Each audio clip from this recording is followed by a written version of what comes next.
All right, so back to with my grandmother. Can you see? Oh, let me see. Well, I can see barely. Yeah.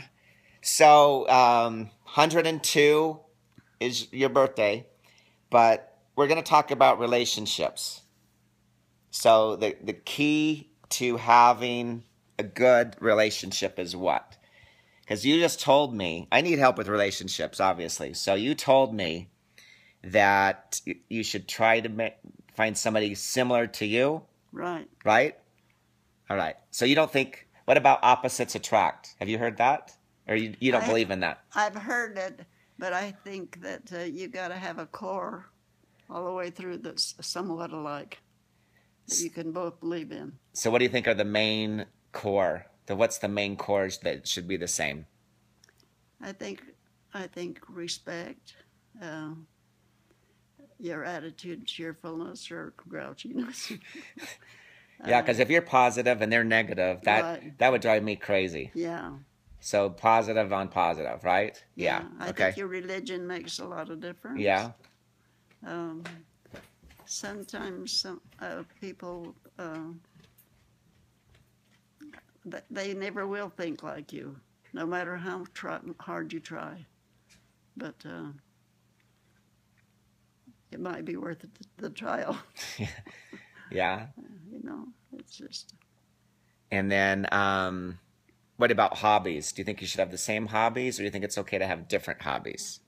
I sure think it would be wonderful if you could both enjoy the same hobby. Sometimes you just never will. Yeah. But you can kind of do a few things together at least and try. But, you know, some women could never enjoy the big bustling life that their husband would enjoy. Yeah. But they could try to do a few things, at least to go with him and watch what he does. Yeah. Sometimes. So what about if a woman likes to shop and spend all the money? What do you think about that? I think that's a woman's responsibility if she's got a family to see to their needs and to see what he needs that she can supply and everything in the most frugal way and in the way that pleases them. So, should you give him a kiss every night before you go to bed, or what do you do? You know, Do you hold hands? You give a hug? What's the secret there? I don't know if there's any secret. I think that if you show affection and try to please and be pleasant, you don't go to bed grumping and mad at each other and things like that. I think there's a lot of leeway there. You don't have to be exactly alike.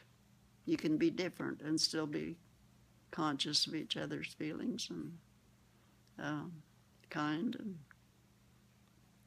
generous in your sharing your life with them. And I don't know.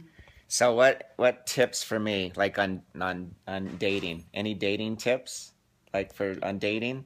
Like Dating. yeah, like any tips?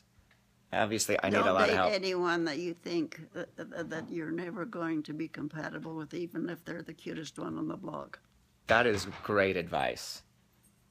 So even if they're the cutest in the block, If they are, that's an added plus. But if they're not, I would rather have someone with a kind and generous and shareable person, someone who'll share their life, uh, who think about you and not just about themselves. that's a big one. That's huge. Yeah, I agree. This is just all off the cuff. Well, off the cuff at 102, and you were married for how many years? A long time. I mean, forever, right? Yeah, So anyway, happy birthday. thank you. 102. Pretty awesome.